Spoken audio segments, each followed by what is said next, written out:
We are following breaking news out of the Middle East. At least 4 Israeli soldiers have been killed, dozens more injured after Hezbollah drones hit an Israeli army base near Haifa. The drone attack is one of the bloodiest since the war started last October. Hezbollah has claimed responsibility. Let's go down to CNN's Nick Robertson, who is in Tel Aviv and joins us now live. Nick, this seems like a major moment to mark.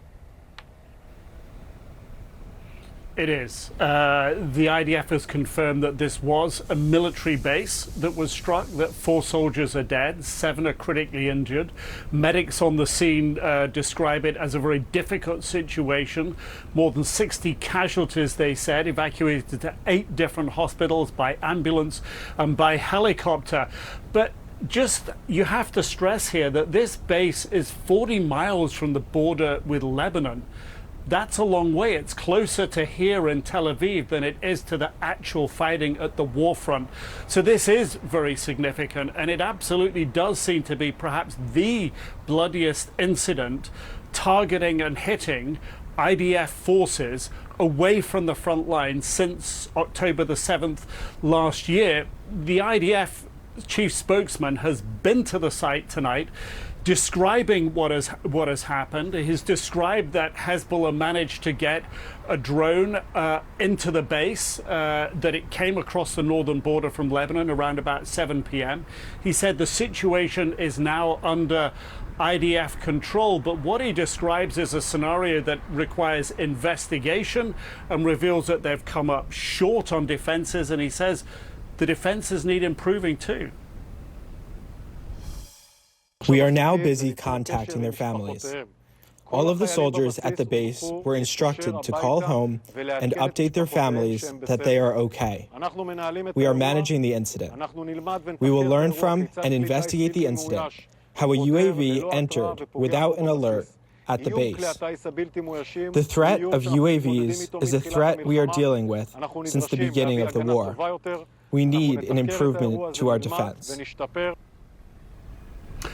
So Hezbollah over recent days has been threatening to target bases and collections of Israeli troops away from the border.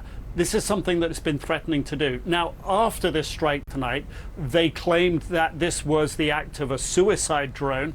And Hezbollah describes a scenario where they appear to have tried to cheat it or fooled the air defense systems here in Israel. They fired, they say, lots of rockets, dozens of rockets into northern Israel.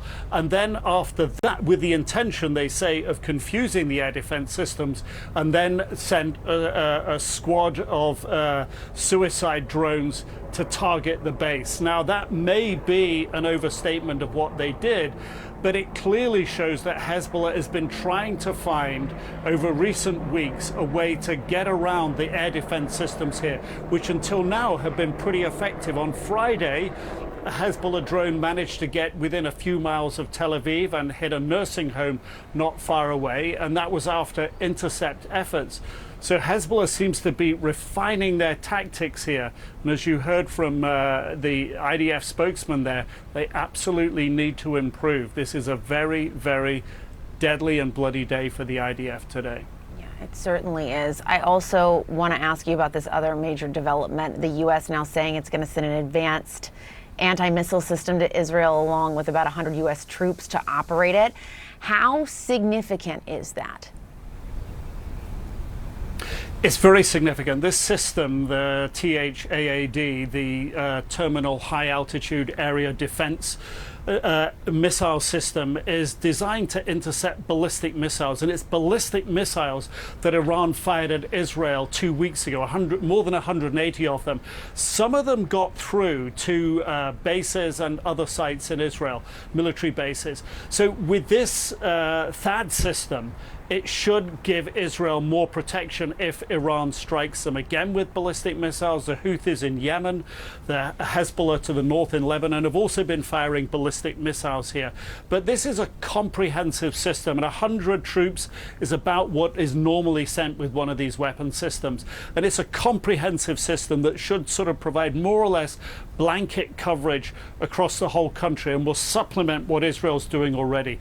But I think what it tells us is that the United United States and Israel recognize that this perhaps tit-for-tat exchange of missiles with Iran could escalate from here, and Israel needs more protection to withstand it if that's the case.